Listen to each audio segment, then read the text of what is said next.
हरे कृष्णा, राधे राधे। कैसे हैं आप सब लोग? आशा है आप सब लोग परम सुख में होंगे, आनंद में होंगे, मंगल में होंगे और बिहारी जी की, श्री जी की कृपा आप सब पर बरसती रही।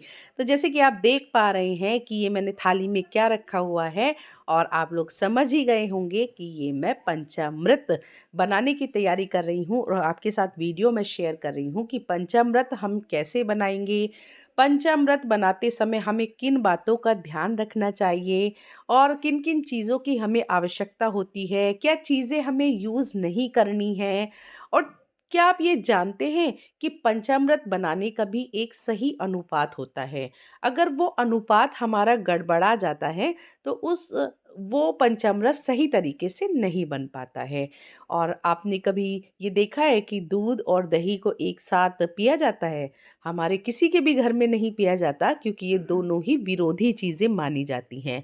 लेकिन पंचामृत में जब ये चीज़ें डाली जाती हैं तो ये अमृत बन जाता है। तो ऐसे हम किस अनुपात में इन तत्वों को मिलाते हैं जिससे ये अमृत बन जाता है और हमारे स्वास्थ्य पर इसका कोई भी कुप्रभाव नहीं पड़ता है, बल्कि ये अमृत के रूप में हमारे स्वास्थ्य पर असर करता है।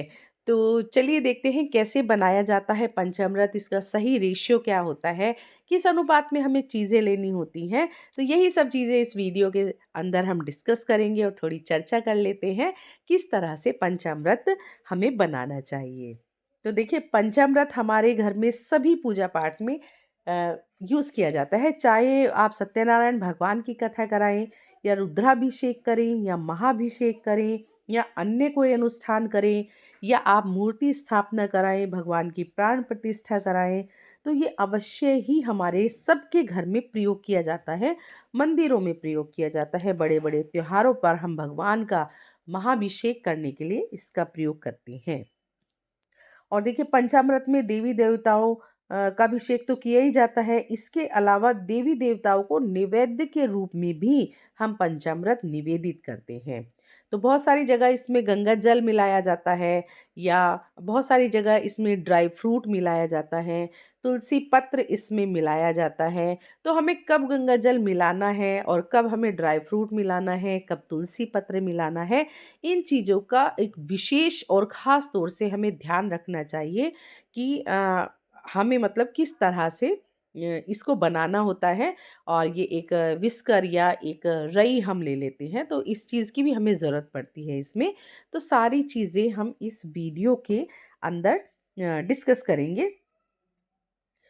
तो देखिए, हमें जब हम पंचामृत बनाते हैं तो जो प्लेन पंचामृत होता है उससे हम सभी देवी देवताओं का महाभिषेक करते हैं।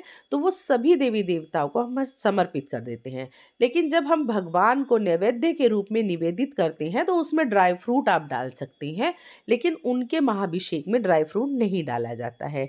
इसी के साथ साथ तुलसी पत्र भी हमें पंचामृत में डालकर नहीं रखना चाहिए, क्योंकि तुलसी माता जो है भगवान विष्णु को समर्पित होती है। तो जैसे ही हम पंचामृत में तुलसी डाल देते हैं तो वो भगवान विष्णु को समर्पित हो जाता है।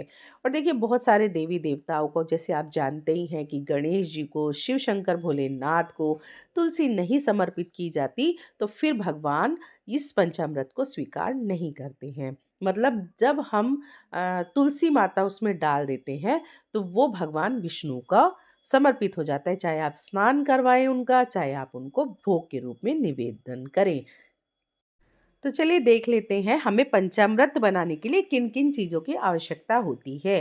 तो सबसे पहले हमें शहद की आवश्यकता है, फिर हमें घी, अगर गाय का देसी घी मिल जाए तो सर्वोत्तम होता है। फिर हमें शक्कर या मिश्री हम ले सकते हैं, फिर दही और दूध। तो इस तरह से हमें 5 चीज़ों को मिला करके, जो हमारे शास्त्रों में वर्णित है वो यही 5 चीज़ें हैं: दूध, घी, शक्कर, दही और दूध। इसी क्रम में ये मिलाया जाता है और यही हमारे शास्त्रों में वर्णित है। इसके अलावा देखिए, भगवान को भोग निवेदित करने के लिए ड्राई फ्रूट भी मिलाया जाता है और तुलसी पत्र का मैंने बताया ही है कि किस प्रकार से तुलसी पत्र हमें मिलाना है। तो वो जब हम भगवान विष्णु के किसी भी रूप को भोग के रूप में समर्पित करेंगे या स्नान कराएंगे तभी हमको उसमें तुलसी मिलानी होती है। अन्यथा बाकी देवी देवताओं के लिए हमें तुलसी उसमें नहीं डालनी होती।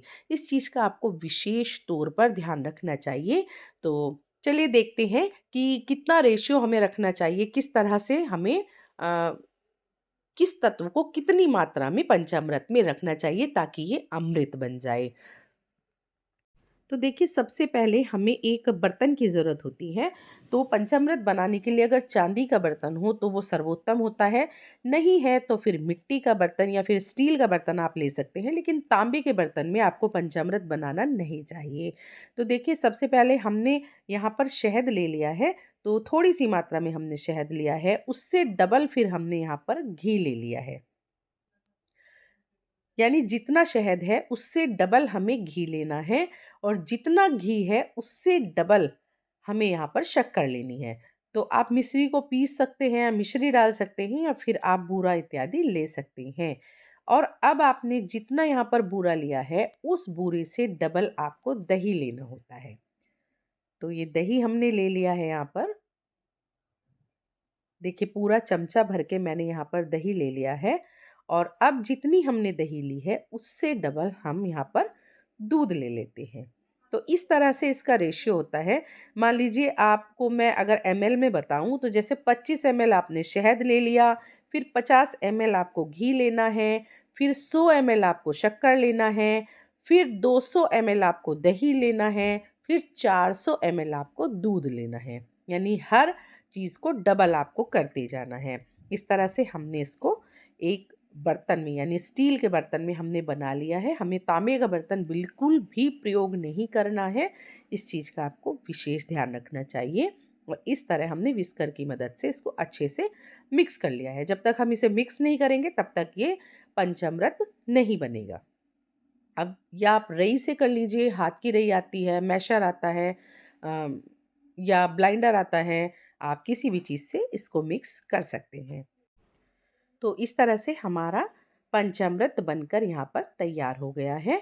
अब देखिए ड्राई फ्रूट अगर आप भगवान को भोग रूप में इसको समर्पित कर रहे हैं तो मैंने आपको बताया है, तो आपको तभी यहाँ पर ड्राई फ्रूट डालना चाहिए। लेकिन अगर आप उनका महाभिषेक कर रहे हैं, जैसे हम जन्माष्टमी पे करते हैं, अन्य त्योहारों पे करते हैं, तो तब उसमें हमें ड्राई फ्रूट यूज़ नहीं करना चाहिए। और देखिए गंगा जल भी बहुत सारे लोग मिलाते हैं इसमें, तो कोई दिक्कत नहीं है, आप मिला सकते हैं।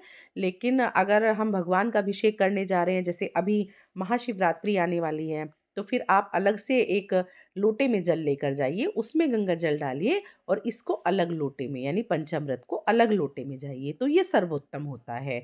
और अगर आप इसमें भी मिला लेते हैं तो कोई दिक्कत वाली बात नहीं। तो पंचामृत की मुख्य बात यही होती है कि इसमें हमें रेशियो का बहुत ध्यान रखना पड़ता है, रखना चाहिए सभी को। और अगर नहीं आपको पता था अभी तक, या आपके घर में परिवार में किसी को नहीं पता था, तो उन तक ये वीडियो ज़रूर पहुंचाइएगा। मतलब इसका यही होता है कि आपने अगर 1 चमचा शहद लिया है तो फिर 2 चमचे आपको लेना होगा घी, आपको 4 चमचे लेना होगा शक्कर, 8 चमचे लेना होगा दही, और 16 चमचे लेना होगा दूध। या फिर आप चम्मच से नापिएगा, या फिर आप कप से नाप सकते हैं, कटोरी से नाप सकते हैं, लेकिन हर अगली चीज़ का रेशियो आपको डबल करना होता है। इसीलिए दूध और दही, यहाँ पर दही कम मात्रा में होती है, दूध ज़्यादा मात्रा में होता है, इसीलिए ये आपको कभी नुकसान नहीं देता है। और देखिए ये मैंने भगवान विष्णु के लिए अलग से निकाल लिया है, तो इसमें मैंने तुलसी पत्र रख दिया है, और बाकी मैंने भगवान को निवेदित करने के लिए अलग से यहाँ पर रख दिया है। तो यही मैं आपको कह रही हूँ कि जब आप भगवान विष्णु से संबंधित किसी भी अवतार को यानी कृष्ण भगवान को, आप राम जी को समर्पित करते हैं, तो उसमें अलग से आप तुलसी डाल सकते हैं। और बाकी जैसे शिवरात्रि पर आपको करना है तो फिर आप तुलसी मत डालिएगा। तो इन चीज़ों का आपको विशेष तौर पर ध्यान रखना चाहिए। तो देखिए मैंने इसमें सारे ड्राई फ्रूट और तुलसी पत्र डाल लिया है, और ज़्यादा सा बना लिया है, क्योंकि भगवान को समर्पित करने के बाद में हम सभी इसको प्रसादी रूप में ग्रहण कर लेते हैं, और मेरे बच्चों को ये बहुत ही पसंद है। घर में मेरे ये खूब अच्छे से पिया जाता है और बड़ा ही अच्छा लगता है। तो इस तरह से मैंने अपने आराध्य को समर्पित करने के लिए, भोग लगाने के लिए उनका मैंने ये तैयार कर लिया है। तो बिहारी जी और श्री जी को अब हम भोग लगाएंगे, और आपको इसी के साथ साथ बिहारी जी और श्री जी के दर्शन भी हो जाएंगे। तो चलिए पहले भोग लगा देते हैं बिहारी जी को। तो हमारे श्री जी और बिहारी जी के भी आप दर्शन कर लीजिए। और ये मैंने लोटे में ही तुलसी पत्र डालकर इनको पूरा समर्पित कर दिया है।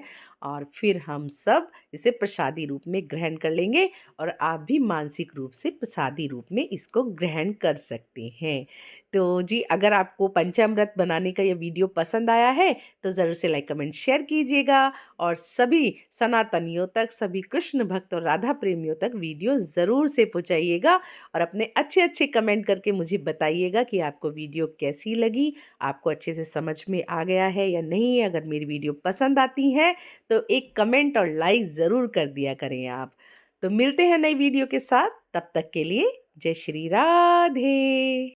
और देखिए, अभी शिवरात्रि भी आने वाली है, तो बस मैंने यही सोचा था कि शिवरात्रि से पहले वीडियो आप तक पहुंच जाए, क्योंकि अब हम सब पंचामृत लेके भगवान भोलेनाथ का महाभिषेक कराएंगे, तो इसकी जानकारी सब तक पहुंचनी ज़रूरी है। तो वीडियो को ज़्यादा से ज़्यादा शेयर कीजिएगा।